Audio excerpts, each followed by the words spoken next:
ઉદાહરણ 12 ઊંઠાની એક પેટી છે, એમાં 100 ખમીસ, કેટલા ખમીસ? 100 ખમીસ રાખેલા છે, એમાં 88 છે એ ક્ષતિરહિત છે. આપણે 88 ની જે વાત કરીએ છીએ એ કેવા છે? ક્ષતિરહિત. ક્ષતિરહિત એટલે ખામી વગરના, એકદમ સારા ખમીસ છે. તે પૈકી 8માં નાની ખામી, નાના મોટી કોઈ ખામી છે, 8માં નાની ખામી, અને 4માં મોટી ખામી છે. એ ખમીસ આપણને ગમે નહીં એવી ખામી. એટલે 100 ખમીસ પૈકી 88 એક ક્ષતિરહિત છે, ખામી વગરના છે, બાકીના 8 છે એમાં નાની ખામી છે, અને 4માં મોટી ખામી છે.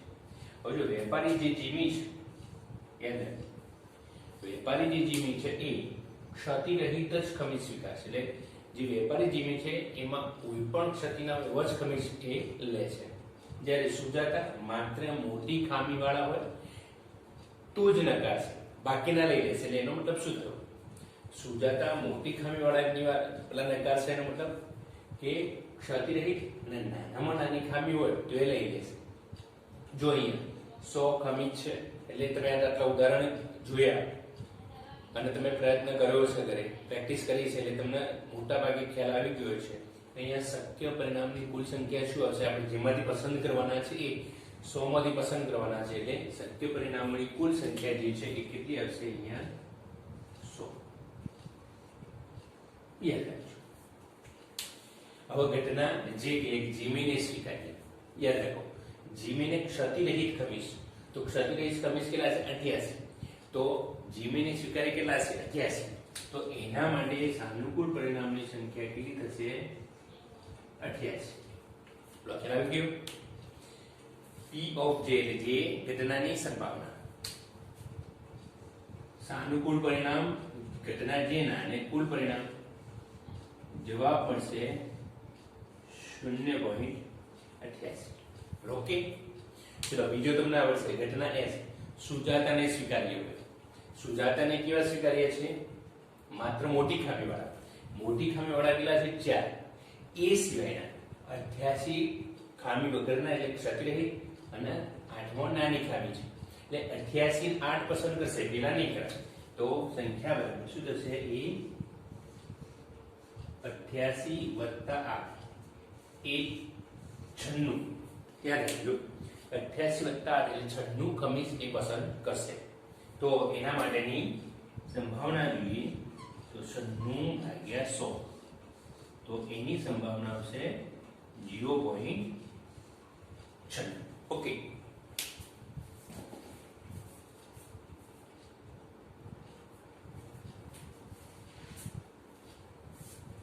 વિદ્યાર્થી મિત્રો ઉદાહરણ 13 જોઈએ.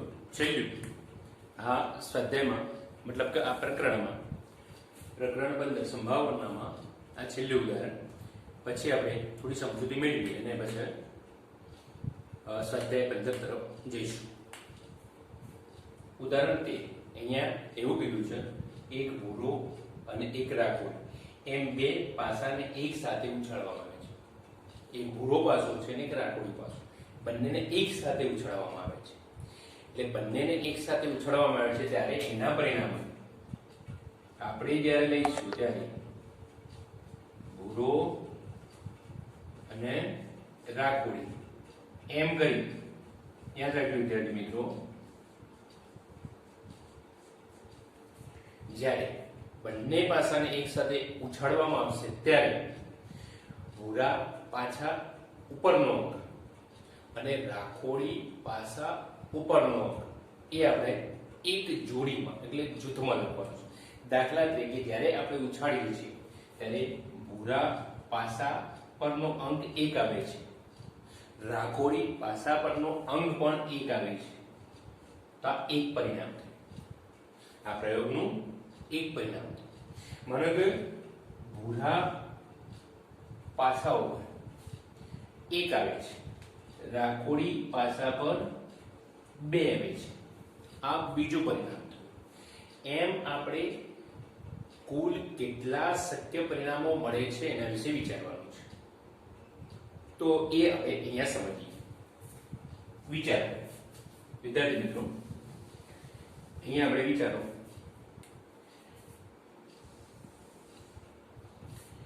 અહીંયા આપણે ભૂરો પાસો, અહીંયા આપણે રાખોડી પાસો. સમજી લેજો. તો ભૂરા પાસા ઉપર 1 2 3 4 5 અને 6 પરિણામ. રાખોડી પાસા પરના 1 2 3 4 અહીંયા આપણે 1 2 3 4 5 ને 6.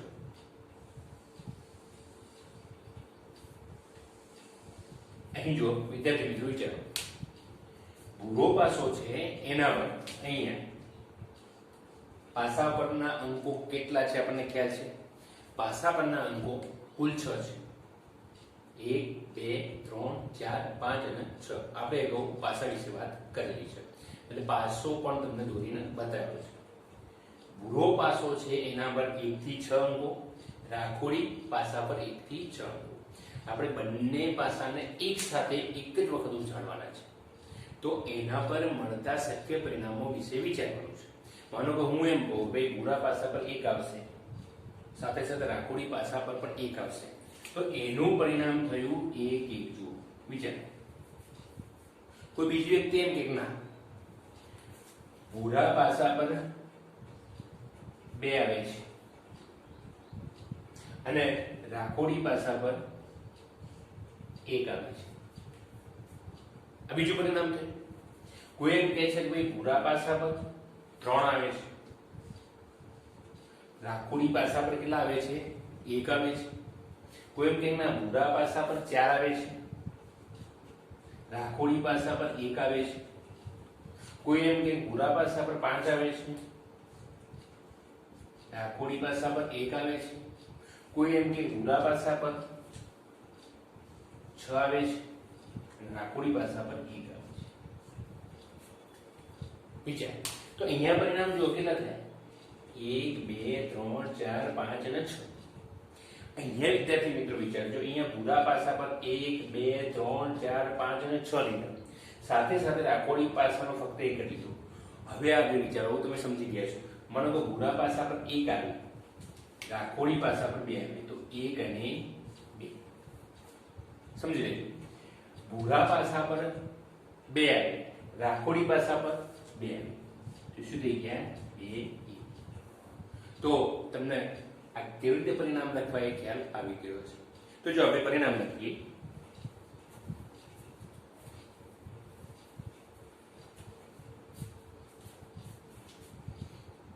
તમે લખી દો સાહેબ જી છે, તમને કેટલો ખ્યાલ આવે છે.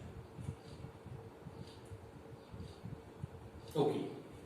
હવે જો આગળ આ બધા પરિણામ તમે લખી લીધા. વિચારો, ભૂરા પાસાના 3, સોરી અહીંયા 2 આવશે, રાખોડી પાસાના 2, ભૂરા પાસાના 4 2 5 2 6 2. સમજી ગયા? કોઈ વિદ્યાર્થી એમ કે છે વિના ભૂરા પર કેટલા આવશે? 1 આવશે, તો રાખોડી પર 2 અંક આવશે. કોઈ કે ના ભૂરા પર 2 આવશે, રાખોડી પર 2 આવશે. કોઈ કે ના ભૂરા પર 3 આવે અને રાખોડી પર 2 આવે. કોઈ એમ કે ભૂરા પર 4 આવે, રાખોડી પર 2. તો એ જ પ્રમાણે આગળ લખીએ. કોઈ કે ભૂરા પર 1 આવશે, રાખોડી પર 3 આવે. કોઈ કે ના ભૂરા પર 1 આવે, રાખોડી પર 4 આવે. કોઈ એમ કે ના ભૂરા પર 1 આવે, રાખોડી પર 5 આવે. કોઈ કે ભૂરા પર 1 આવે, રાખોડી પર 6 આવે. તો આ પ્રમાણે આપણે જો 1 1 1 2 1 3 1 4 1 5 અને 1 6 એ પ્રમાણે હવે તમને ગોખવાની જરૂરિયાત નથી. એકવાર મગજમાં ઉતરી જશે પછી આવું કંઈક કરવાનું નથી. આપણે સીધે સીધો ખ્યાલ આવે 1 1 1 2 1 3 1 4 1 5 1 6. એ મતલબ કે 1 1 1 1 1 બધામાં કોમન છે. અહીંયા 1 2 3 4 5 ને 6 અહીંયા જોઈને 2 1 2 2 અવશ્ય છે. બધામાં 2 સામાન્ય, બધામાં 2. પહેલો જે અંક છે 2, બધામાં સામાન્ય રહેશે. પછી આપણે લખી દઈએ 1 2 3 4 5 અને 6. બીજામાં આપણે જોઈએ 3 સામાન્ય રહેશે બધામાં.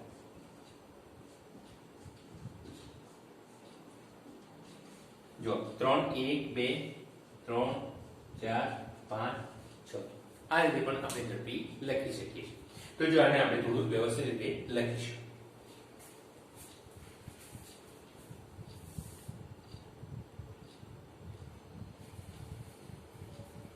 તો જો વિદ્યાર્થી મિત્રો આપણે એક ભૂરો ને એક રાખોડી એમ બે પાસા પર ઉછાળ્યા છે.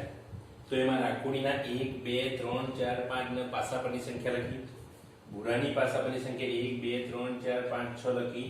આપણે આના એ બંનેનું મિશ્રણ કરી 1 1 2 1 3 1 4 1 5 1 6 આ રીતે આપણે લખતા શીખી ગયા છે. તો વિચારો કુલ પરિણામો કેટલા થયા અહીંયા 1 2 3 4 5 ને 6 આ 1 2 3 4 5 ને 6 ગણી તો આમ 6 આ રહે છે. આપણે આ લેવાના છે 1 2 3 4 5 6 ગણશો તો કુલ પરિણામો કેટલા થશે 36 થશે.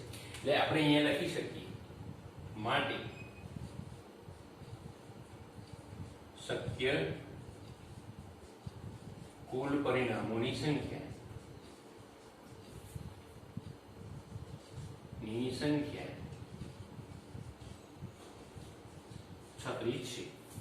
આપણે શક્ય કુલ પરિણામોની સંખ્યા આપણે લઈશું 36. એટલે શક્ય કુલ પરિણામોની સંખ્યા 36 છે. હવે જો અહીંયા ઘટના ઈ પહેલી જ લખી બે સંખ્યાનો સરવાળો 8 થાય. ટૂંકમાં આપણે શું વિચારવાનું છે પાસા પરની બે સંખ્યાઓ અહીંયા જો 1 ને 1 કેટલા થયા 2 2 ને 1 કેટલા થયા 3 3 અને 1 કેટલા થયા 4 4 અને 1 કેટલા થયા 5 એમ એ સંખ્યાનો સરવાળો કેટલો થવો જોઈએ 8. તો વિચારો એમાં 8 થાય એવો આમાં 6 ને 1 7 આમાં વિચારો તો જો એક આ સંખ્યા આવશે 6 અને 2 8 પછી જો 5 ને 3 8 4 અને 4 8 3 અને 5 8 અને 2 અને 6 8 આટલી સંખ્યાઓ આવશે. તો વિચાર એ આપણે લઈશું તો એ આટલી આ સંખ્યા આપણે લઈ શકીએ છીએ અહીંયા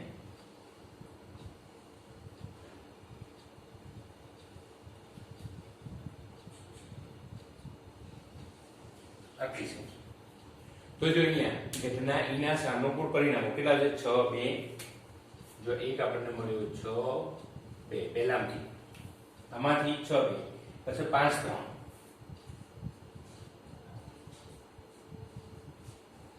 4 4 3 5 અને છેલ્લે 2 અને 6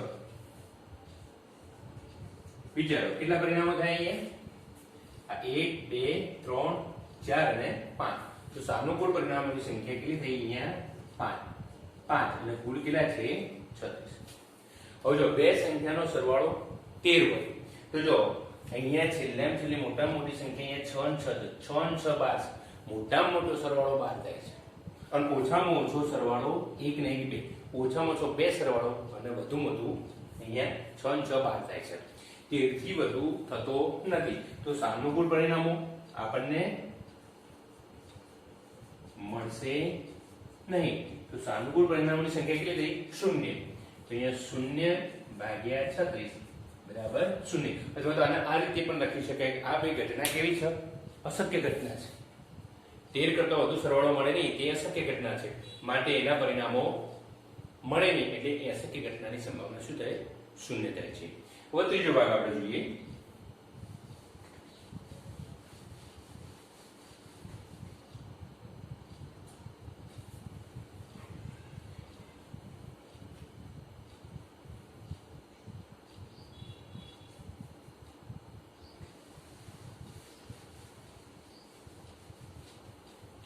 ત્રીજા ભાગની અંદર બે સંખ્યાઓનો સરવાળો 12 કે તેનાથી 12 કે તેનાથી નાનો હોય. જો અહીંયા 12 કે તેનાથી નાનું હોય એટલે 12 અથવા એનાથી નાનું એટલે 12 તો લેવાનો છો વધુ તો 12 એ સિવાયના બધા 12 11 10 9 8 7 6 5 4 3 2 ઓછામાં ઓછો કેટલો છે 2 એટલે એ બધા જ પરિણામો આપણને મળશે. એટલે અહીં આપણે એવું લખી શકાય કે એ બધા જ પરિણામો સાનુકૂળ છે. અહીં બધા જ પરિણામો સાનુકૂળ છે. આ ઘટનાને આપણે EF અને અહીંયા G લખીશું, ઘટના એ G લઈશું. તો ઘટના G ની જે સંભાવના છે કેટલી થશે? સાનુકૂળ બધા જ પરિણામો 36/36.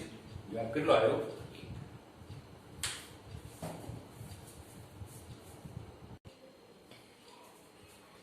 હજુ વિદ્યાર્થી મિત્રો, સ્વાધ્યાય આપણે 15.1 ગણીએ એ પહેલા કેટલીક મહત્વની બાબતો સમજી લઈએ. અહીંયા આપણે કોઈ પણ સંખ્યા આપેલી હોય, દાખલા તરીકે સિક્કાને 1000 વાર ઉછાળો, છાપ 500 વાર મળે છે, તો એમાં શક્ય પરિણામો 1000 અને સાનુકૂળ પરિણામો 500 મળે છે. એ રીતે 3 લાલ, 2 પીળા, 6 બીજા કલરના ભૂરા કલરના હોય તો ત્રણેયનો સરવાળો કરીએ છીએ તો આપણને સાનુકૂળ પરિણામો મળે, શક્ય પરિણામો આપણને મળી જતા હોય છે. પરંતુ સિક્કા માટે ઘણા વિદ્યાર્થીઓને થોડા પ્રોબ્લેમ્સ થતા હોય છે. કોઈ સિક્કો એકવાર ઉછાળીએ કેટલા પરિણામ મળે, 2 વાર ઉછાળીએ કેટલા પરિણામ મળે, 3 વાર ઉછાળીએ કેટલા પરિણામ મળે. તો અહીંયા એની સમજ માટે આપણી બુકમાં નથી, પરંતુ એની સમજ માટે આપણે અહીંયા થોડું મૂકેલું છે. જો સિક્કો ઉછાળવા માટે પ્રયત્નની સંખ્યા આપણે n લઈએ છીએ, પ્રયત્નોની સંખ્યા n લઈએ તો એના માટે એક સૂત્ર બને છે. શક્ય પરિણામોની કુલ સંખ્યા સિક્કા માટે 2 ની n ઘાત. આપણને પ્રશ્ન થાય કેમ 2? તો સિક્કાની 2 સાઈડો છે, કેટલી છે? 2 બાજુ, છાપ અને કોટો. એટલા માટે એ 2 બાજુઓને 2 અને એની પ્રયત્નોની સંખ્યા, તો 2 અને એની n ઘાત. જો પાસો આવશે તો એને કેટલી બાજુઓ છે? 6, તો 6 ની n ઘાત હશે પાસામાં. પણ અહીંયા સિક્કો છે, સિક્કાની 2 સાઈડો છે, તો અહીંયા 2 ની n ઘાત થશે. હવે જો આપણે એનું ઉદાહરણ લઈએ કે દાખલા તરીકે સિક્કાને 1 વખત ઉછાળીએ તો n બરાબર કેટલા લેવાના? 1 લેવાના છે. તો જો શક્ય પરિણામોની સંખ્યા બરાબર અહીંયા શક્ય પરિણામોની કુલ સંખ્યા બરાબર શું આવશે? 2 તો ખરા.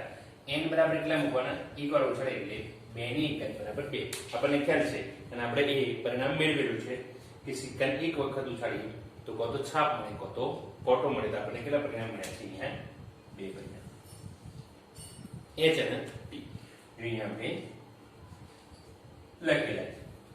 હવે બીજું, જો સિક્કાને 2 વખત ઉછાળવામાં આવે તો સિક્કાને 2 વખત ઉછાળવામાં આવે પ્રયત્નોની સંખ્યા કેટલી છે? 2. સૂત્રમાં પ્રયત્નોની સંખ્યા n2 લઈશું, 2 ની 2 ઘાત. તો જુઓ 2 ની 2 ઘાત, 2 ની 2 ઘાત કેટલા થયા? 4. ચલો એના પરિણામ આપણે એ પણ મેળવેલા છે, HH, HT, TH અને TT. ઓકે, એ જ પ્રમાણે જો સિક્કો 3 વખત ઉછાળવામાં આવે તો આપણા અભ્યાસક્રમમાં મહત્તમ સિક્કો 3 વખત ઉછાળીએ તો સુધીની હોય છે, પરંતુ 4 વખત આવે, 5 વખત આવે તો એના પરિણામોની સંખ્યા તો તમને આવડી જશે. સિક્કો 3 વખત ઉછાળવામાં આવે તો પ્રયત્નોની સંખ્યા n બરાબર 3 લઈએ, 2 ની 3 ઘાત કેટલા થયા? 8. જુઓ પ્રથમ 3 વખત છાપ આવે, છાપ છાપ છાપ. પ્રથમ 2 વખત છાપ, ત્રીજી વખત કોટો આવે. પ્રથમ વખત છાપ, બાકીની 2 વખત કોટો આવે. કોટો છાપ કોટો. જો આ પરિણામ લખ્યા બાદ એનાથી ઉલટું કરી દો. જો કદાચ ના આવડે, કદાચ ગોખવું ન હોય તો થોડી સમજમાં અહીંયા પહેલા લખી દે 3 વાર છાપ, પછી એક વાર છાપ ઘટાડી દે, છાપ ઘટાડી દે કોટો થઈ ગયો, 2 વાર છાપ 1 કોટો, ફરી વાર એક છાપ ઘટાડી દીધી, 1 છાપ 2 કોટો. જો પહેલા 3 વાર છાપ, 2 વાર છાપ અને 1 વાર છાપ. તો પ્રત્યેક છાપે અહીંયા કોટો મૂકી દે. 3 વાર છાપ, 2 વાર છાપ તો 1 વાર કોટો. અગર 3 પરિણામ આવશે એક જોડકા. અહીંયા 1 વાર છાપ, 2 વાર કોટો અને ત્રીજી વાર અહીંયા શું કરવાનું? કોટો છાપ કોટો. હવે એનાથી ઉલટું કરી દો. જો અહીંયા H H H H છે તો શું મૂકી દેવાના? TT. જો અહીંયા H H H તો T T T મૂકી દે. H H T તો T T અને જો T છે તો H મૂકી દો. H T T તો T, પછી જો T T હતા તો H મૂકી દો. T H T, જો T 2 બાજુ હતા તો H મૂકી દો. આ તો ગોખવું ના તો સીધી તમને સમજણ પડી જાય. આટલું જો તમે લખી લો એનાથી ઉલટું પછી જો H છે તો T, જો T છે તો H મૂકી દો એટલે મળી. તો ટોટલ 1 2 3 4 5 6 7 અને 8 પરિણામો આપણને મળે છે. તો આ તમારે યાદ રાખવાનું. જો સિક્કો 4 વખત ઉછાળીએ તો n બરાબર કેટલા લેવાના? 4. તો 2 ની 4, 2 2 4 2 2 2 4 2 8 2 16. તો એવામાં કેટલા પરિણામ મળશે? 16. જો ખાલી જગ્યા પૂછે તો પણ આ સૂત્ર આપણે કામનું છે. તો આ તમારે તૈયાર કરવાનું છે. હવે જો જે રીતે આપણે સિક્કા માટે કર્યું તે રીતે આપણે પાસા માટે વાત કરીશું. પાસો આપણને ખ્યાલ છે, આ પ્રકારનો પાસો છે. પાસા માટે આપણે વાત કરીશું. જો પાસાને ઉછાળવા માટે પ્રયત્નોની સંખ્યા n હોય તો શક્ય પરિણામોની કુલ સંખ્યા 6 ની n ઘાત. જેમ પહેલાની બે બાજુ હતી સિક્કાની, એમ પાસાની કેટલી બાજુ હોય છે? 6 બાજુ, 6 ની n ઘાત.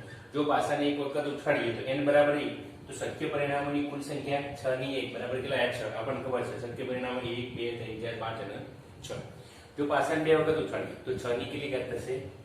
2 ઘાત. જેમ 6 × 6 એટલે 36. શક્ય પરિણામોની સંખ્યા આપણે અગાઉ પહેલા લખી હતી 1 1 2, એટલે ટોટલ પરિણામની સંખ્યા આ. પાસામાં વધુ વખત આપણે બે વખત ઉછાળવાના પરિણામો આવે છે, બરાબર છે. જો ખાલી જગ્યા પૂછે 2 3 વખત ઉછાળે શક્ય પરિણામોની સંખ્યા તો 6 ની 3 ઘાત કરી દેવાની, 36 × 6 એ ખાલી જગ્યા તમે કરી શકો છો. ઓકે, હવે આપણે સ્વાધ્યાય 15.1 તરફ જઈશું.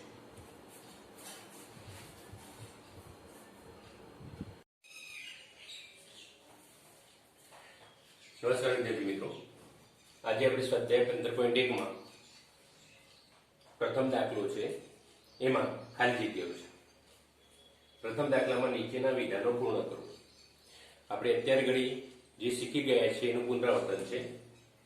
ઘટના ઈ ની સંભાવના, એટલે કે ઘટના ઈ ની સંભાવના વત્તા ઘટના ઈ નહીં. ઘટના ઈ નહીં એટલે ઈ બાર એની સંભાવના. જવાબ શું આવશે? 1. રાઈટ. તો આનો જવાબ આવશે 1.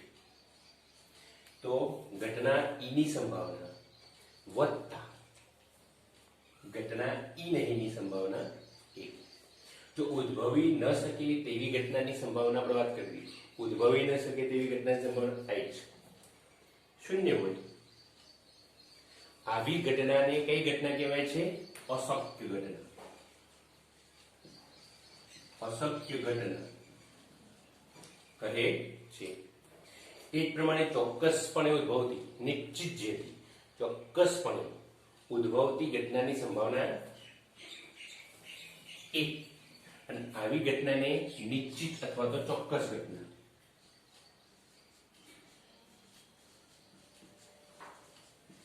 નિશ્ચિત ઘટના પણ લખી શકાય, એ પણ જવાબ સાચો છે, અને ચોક્કસ ઘટના એ પણ જવાબ સાચો છે.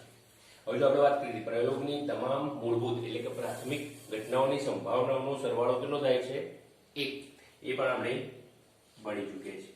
હવે જો કોઈ પણ ઘટનાની સંભાવના ખાલી જગ્યાથી મોટી અથવા તેના જેટલી, 0 થી મોટી અને તેના જેટલી, અને ખાલી જગ્યાથી નાની અથવા તેના જેટલી, કોનાથી નાની? 1 થી નાની. તો સ્ટોપ કરીને બસ તમે આ લખી શકો છો. ઓકે,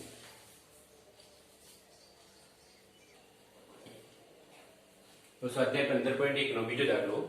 નીચે આપેલ પૈકી કયા પ્રયોગોના પરિણામો સમસંભાવી છે? સમજાવો. સમસંભાવી મતલબ કે કોઈ પણ આપણે પ્રયોગ કરીએ છીએ એના જે પરિણામો મળે છે એ પરિણામો પર કોઈ બાહ્ય પરિબળ અસર કરવું જોઈએ નહીં. માનો કે ઘણીવાર એવું બને, આપણે સિક્કાની જ વાત લઈએ, સિક્કો સમતોલ સિક્કો લઈએ છીએ, પણ જો રેતીમાં ઉછાળીએ તો ઘણીવાર સાપ અને કોટો ન પણ આવે, રેતીમાં સીધો ઉભો થઈ જાય, તો એ પ્રયોગના પરિણામો સમસંભાવી ન કહી શકાય. અથવા તો સપાટ જગ્યા છે પણ સિક્કો ખરબચડો હોય તો એક બાજુ ઉપસેલો ને એક બાજુ ખાડાવાળો, તો પણ એના પરિણામો ચોક્કસ આવવાની સંભાવના રહેલી નથી. તો વિદ્યાર્થી મિત્રો, અહીંયા સમસંભાવી મતલબ કે બંને પરિણામો સમાન આવવાની શક્યતા રહેલી હોય તો સમસંભાવી કહી શકાય. દાખલા તરીકે જોઈએ, ડ્રાઈવર કાર ચાલુ કરવાનો પ્રયત્ન કરે છે, પરિણામ કાર ચાલુ થાય અથવા ચાલુ થતી નથી. આપણને સ્વાભાવિક ખ્યાલ છે કે આપણે જેવો કારને સેલ મારીએ છીએ તો કો તો કાર ચાલુ થાય, કો તો કાર ચાલુ થાય નહીં. આ બે પરિણામો છે, તો એ સમસંભાવી છે કે કેમ એ આપણે ચેક કરીએ. તો ના, આ પ્રયોગના પરિણામો સમસંભાવી નથી. યાદ રાખજો વિદ્યાર્થી મિત્રો.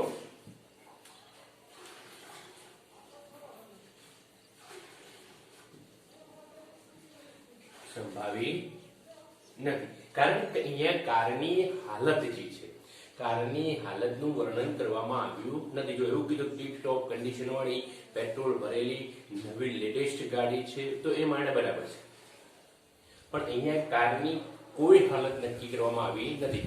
કાર ચાલુ હાલતમાં છે કે બંધ હાલતમાં છે એ વર્ણન કરેલું નથી અને એ પરિબળ એના પર ભાગ ભજવે છે. એટલે આ પ્રયોગના પરિણામો કાર ચાલુ થાય અથવા ચાલુ થતી નથી એ સમસંભાવી નથી. એવો બીજો નંબર, ખેલાડી બાસ્કેટબોલને તાકીને મારવાનો પ્રયત્ન કરે છે. તે બોલને બાસ્કેટમાં નાખે છે અથવા ચૂકી જાય છે. તો આપણે આમ કરીને બાસ્કેટમાં નાખવા જઈએ છીએ તો બાસ્કેટમાં પડે ખરો ને ન પણ પડે, પણ અહીંયા ખેલાડીની કોઈ પણ હાલત અહીંયા વર્ણવવામાં આવી નથી. જો ખેલાડી તંદુરસ્ત ન હોય તો, જો ખેલાડી જે વખતે નાખવા જતો હોય અને નિશાન ચૂકી જાય તો અહીંયા કોઈ પણ પ્રકારનો શું કહેવાય કે એના પરિબળનો અહીંયા કોઈ ઉલ્લેખ કરેલો નથી, એની હાલતનો કોઈ ઉલ્લેખ કરેલો નથી. માટે આ પ્રયોગના પરિણામો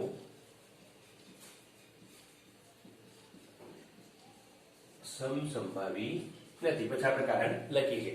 છેલ્લો ખરા ખોટાનો પ્રશ્નની કસોટી છે.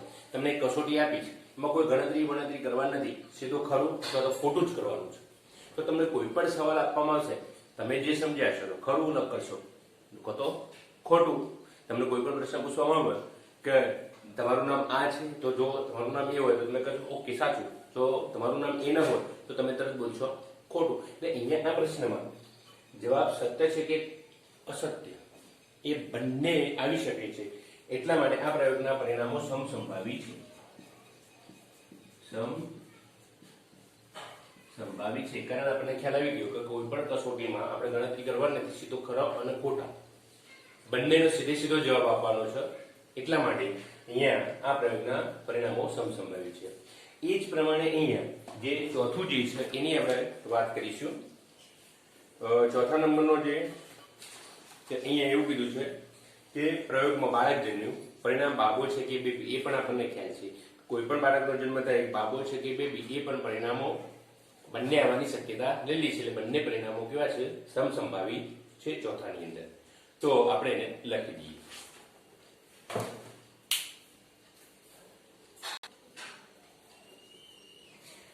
હવે જો વિદ્યાર્થી મિત્રો અહીંયા જે આપણે પ્રશ્નની વાત કરી હતી પ્રથમ સ્વાધ્યાય 15.1 માં જે બીજો પ્રશ્ન હતો સમસંભાવી છે કે કેમ એ સમજાવો. મેં તમને સમજાવ્યા છે પરંતુ ફરીવાર પ્રયોગ છે ડ્રાઈવર કાર ચાલુ કરવાનો પ્રયત્ન કરે છે, કાર ચાલુ થાય છે અથવા થતી નથી.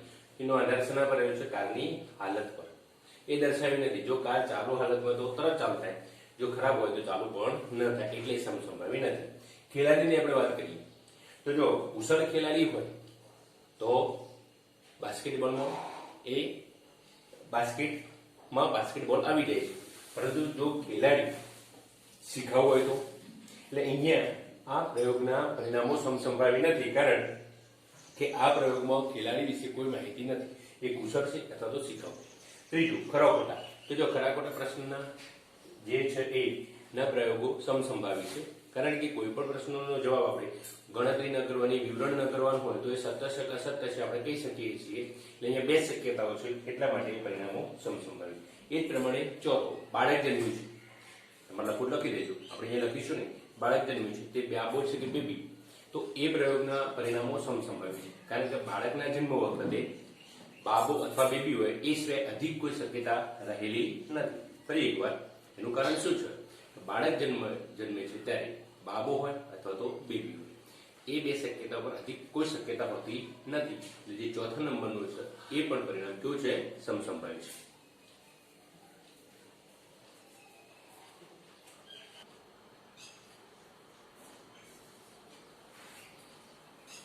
ઉદાહરણ 3.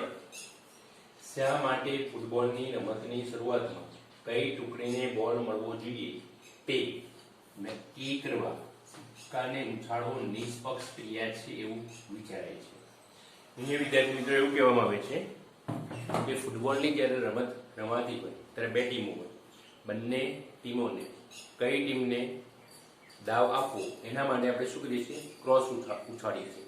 જેમ કે ક્રિકેટમાં પણ આપણે કહીએ છીએ ભાઈ ટોસ ઉડાડો, એટલે સિક્કો ઉછાળવો. એ કેમ નિષ્પક્ષ વિચારે છે? તો તો આપણને ખબર છે કે સિક્કાની બે બાજુ હોય છે, એક સાપ અથવા તો કોટો, અને બંને પરિણામો કેવા છે? સમસંભાવી.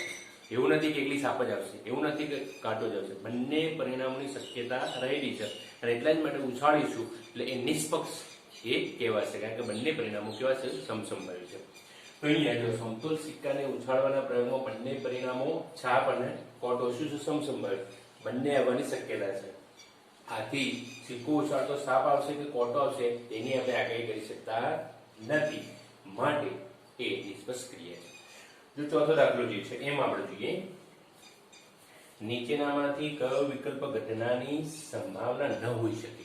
આપણને ખબર છે કોઈ પણ ઘટનાની સંભાવના શૂન્ય અથવા શૂન્યથી મોટી અને એક અથવા એકથી નાની. ટૂંકમાં કોઈ પણ ઘટનાની સંભાવના શૂન્યથી નાની એટલે ઋણ પણ ન હોઈ શકે અને એકથી મોટી એટલે કે એકથી મોટી પણ ન હોઈ શકે. અહીંયા એકથી નાની છે એ કોઈ પણ ઘટનાની સંભાવના ઋણ અથવા એકથી મોટી હોઈ શકે નહીં. આપણે પ્રસ્તુતમાં જોઈએ છીએ જો 2/3 એક કરતો નાની ધન છે, અહીંયા ઓછા છે ઋણ છે અને 1.5 ઋણ અને એક કરતા મોટી છે. અહીંયા જો 15% છે, 15% એટલે 15% એટલે 0.15 થાય. તો એ પણ આપણે એ ઘટનાની સંભાવના દર્શાવે છે. જ્યારે અહીંયા 0.7 એ પણ ઘટનાની સંભાવના દર્શાવે છે. એટલા માટે અહીંયા આ દાખલાનો જે વિકલ્પ સાચો વિકલ્પ છે એ B -1.5. ઓકે, હવે જો આપણે પાંચમો છે, જો કોઈ પણ ઘટના E છે એની સંભાવના 0.05 હોય તો E નહીંની સંભાવના શું છે? આપણને ખ્યાલ છે ઘટના E ની સંભાવના વત્તા E નહીંની સંભાવના બરાબર શું આવશે? 1. તો E નહીંની સંભાવના બરાબર 1 ઓછા ઘટના E ની સંભાવના.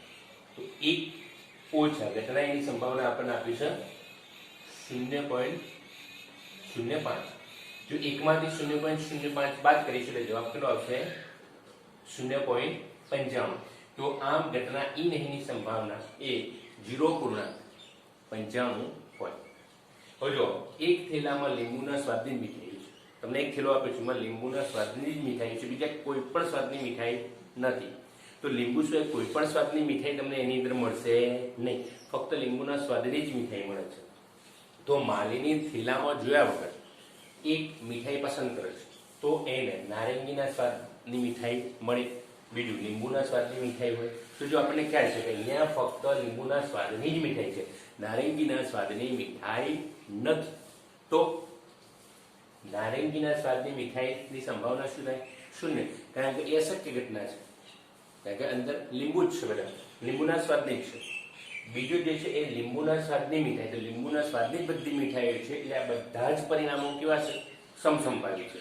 પૂરેપૂરા સાનુકૂળ પરિણામો બધા જેટલી હોય નારંગી, દાખલા કે n હોય તો n તો n ભાગે, એટલે આ ચોક્કસ ઘટના નિશ્ચિત ઘટના સ્વરૂપે લઈ શકાય. એટલે નારંગીના સ્વાદની મીઠાઈ જે છે એની સંભાવના શૂન્ય, કારણ કે અશક્ય છે, જ્યારે આ ચોક્કસ છે એટલે એની સંભાવના કેવી થાય છે? 1.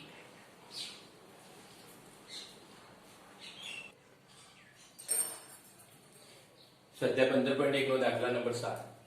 3 વિદ્યાર્થીઓના સમૂહમાં કોઈ પણ 2 વિદ્યાર્થીઓના જન્મદિવસ સમાન ન હોય એની સંભાવના કેટલી આપણને આપેલી છે? અહીંયા 0.992 વિદ્યાર્થીઓના જન્મદિવસ સમાન ન હોય.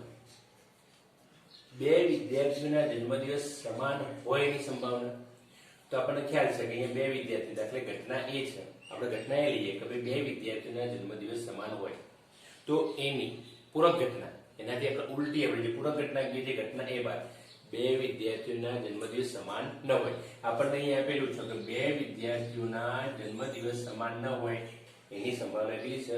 0.992. સમજી લેજો, 2 વિદ્યાર્થીઓના જન્મદિવસ સમાન હોય એની આપણે સંભાવના શોધવાની છે. તો આપણે લખીએ ઘટના એ 2 વિદ્યાર્થીઓના જન્મદિવસ સમાન હોય એની પૂરક ઘટના, એટલે કે ઘટના એ બાદ આનાથી ઉલટું બોલીએ કે 2 વિદ્યાર્થીઓના જન્મદિવસ સમાન ન હોય તો એ ઘટના એ નહીં થઈ. તો ઘટના એ નહીંની સંભાવના આપણને આપેલી છે 0.992 અહીંયા આપેલી છે. તો ઘટના એ નહીંની સંભાવના બરાબર ઘટના એની સંભાવના વત્તા અહીંયા જો કોઈ પણ ઘટના એ માટે આપણને ખ્યાલ છે ઘટના એની સંભાવના વત્તા ઘટના એ નહીંની સંભાવના કેટલી થાય છે 1. તો ઘટના એની સંભાવના બરાબર 1 ઓછા ઘટના એ નહીંની સંભાવના. તો એની સંભાવના આપણને 0.992 આપેલી છે. તો અહીંયા ઘટના એની સંભાવનાથી 0.008. એટલે એનો મતલબ કે કોઈ પણ બે વિદ્યાર્થીનો જન્મદિવસ સમાન હોવાની સંભાવના 0.008 છે. કેવી રીતે દાખલો એક થેલામાં 3 લાખ અને આપણને 5 કાળા ગળા આપે છે. 3 લાખ અને 5 કાળા ગળા ટોટલ કેટલા થયા 8. તો અહીંયા જો શક્ય પરિણામોની કુલ સંખ્યા કેટલી થઈ 3 + 5 બરાબર 8. ચલો એમાં પહેલું લાલ હોય તો લાલના શક્ય પરિણામ કેટલા થશે? લાલ માટે સાનુકૂળ પરિણામ કેટલા થશે? જેટલા દડા હોય એટલા. આપણે અગાઉ ભણી ગયા છીએ. તો અહીંયા લાલ હોય અને લાલ ન હોય ની સંભાવના. તો શક્ય પરિણામની કુલ સંખ્યા 3 + 5 8 ટોટલ 8 પરિણામ છે. એમાં ઘટના એ લઈએ બહાર કાઢેલ દડો લાલ હોય તો ઘટના એ ના સાનુકૂળ પરિણામોની સંખ્યા કેટલી થઈ? લાલ દડા કેટલા આવ્યા છે? 3. તો અહીંયા જવાબ આવશે 3. તો ઘટના એની સંભાવના આપણને ખબર છે ઘટના એના સાનુકૂળ પરિણામ ભાગ્યા કુલ પરિણામ એટલે 8. તો જો ઘટના બી બહાર કાઢેલ દડો લાલ ન હોય તો બહાર કાઢેલ દડો લાલ ન હોય એ શું છે? ઘટના એ નહીં બતાવે. બહાર કાઢેલ દડો લાલ છે એ ઘટના એ છે તો એની વિરુદ્ધ ઘટના પૂરક ઘટના. બહાર કાઢેલ દડો લાલ ન હોય એટલે ટૂંકમાં અહીંયા ઘટના બી એ શું દર્શાવશે? ઘટના એ નહીં જ દર્શાવશે. તો ઘટના બી ની સંભાવના બરાબર ઘટના એ નહીં ની સંભાવના બે સરખી થશે. તો 1 ઓછા ઘટના એ ની સંભાવના આપણે એનું સાદુરૂપ આપીએ છીએ 8 લસા કાઢીએ. આ એ ની સંભાવના 3/8 1 માંથી 3/8 બાદ કરીને સાદુરૂપ આપણે આપીએ છીએ તો 5/8 આવે છે.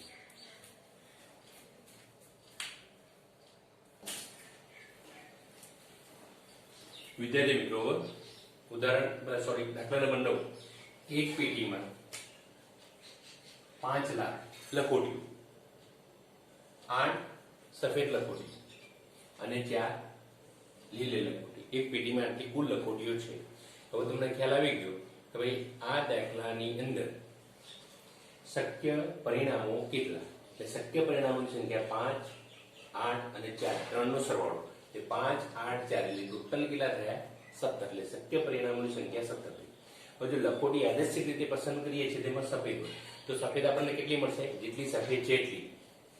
પેલી 8 સફેદ છે. જો અહીંયા પહેલી લાલની વાત કરીએ તો લાલ કેટલી મળશે? તો લાલ કેટલી છે? 5. તો એના સાનુકૂળ પરિણામ 5. સફેદ કેટલી મળશે? સફેદ 8 છે એટલે સાનુકૂળ પરિણામ 8. લીલી ન હોય એટલે કઈ હોય? લાલ અને સફેદ હોય. બંનેનો સરવાળો કરે 5 ને 8 13. અથવા તો આપણે એ રીતે શોધી શકીએ કે લીલી હોય એની 4/17 કરીને પછી એની પૂરક ઘટના શોધીએ. એના કરતો આ સરળ છે કે લીલી ન હોય કઈ હોય? લાલ અને સફેદ એટલે 5 ને 8 13. જો ગણીએ એ બહાર કાઢેલ લખોટી લાલ હોય તો એના માટે આપણને ખ્યાલ છે કે એના સાનુકૂળ પરિણામની સંખ્યા કેટલી છે? 5. તો એની સંભાવના 5/17. ચલો બહાર કાઢેલ લખોટી સફેદ હોય તો સફેદ કેટલી છે? 8. તો સાનુકૂળ પરિણામ 8. એની સંભાવના થશે 8/17. તો જો બહાર કાઢેલ લખોટી લીલી ન હોય તો કઈ હોય? લીલી ન હોય તો કઈ હોય? લાલ અને સફેદ. તો 5 + 8 કેટલી થશે? 13. તો 13/17. તો એ જ પ્રમાણે એક ગલ્લામાં અહીંયા આપણને 50 પૈસાના 100 સિક્કા. તો 50 પૈસાના 100 સિક્કા, 1 રૂપિયાના 50 સિક્કા, 2 રૂપિયાના 20 સિક્કા અહીંયા મેં ઉપર લખ્યું છે અને 5 રૂપિયાના 10 સિક્કા. ટોટલ કેટલા થાય? 100 સિક્કા, 50 સિક્કા એટલે 150 થયા, 2 રૂપિયાના 20 એટલે 170 થયા અને 5 ના 10 સિક્કા. કુલ સિક્કા આપણને 180 એક ગલ્લામાં થયા. તો જો સિક્કાઓની કુલ સંખ્યા કેટલી થઈ? 100 50 20 નો 10 નો સરવાળો 180. તો આ જે ઘટના છે એના માટે કુલ પરિણામ અથવા તો શક્ય કુલ પરિણામ જે છે કેટલા થશે? 180. હવે જો પહેલો છે 50 પૈસાનો સિક્કો હશે તો ચલો 50 પૈસાના સિક્કા માટેના કેટલા સાનુકૂળ પરિણામ મળે? જેટલા 50 પૈસાના સિક્કા હોય એટલા. તો 50 પૈસાના સિક્કા કેટલા છે? 100. તો એના માટે આપણે સાનુકૂળ પરિણામ લઈશું. કેટલું મળશે? 100.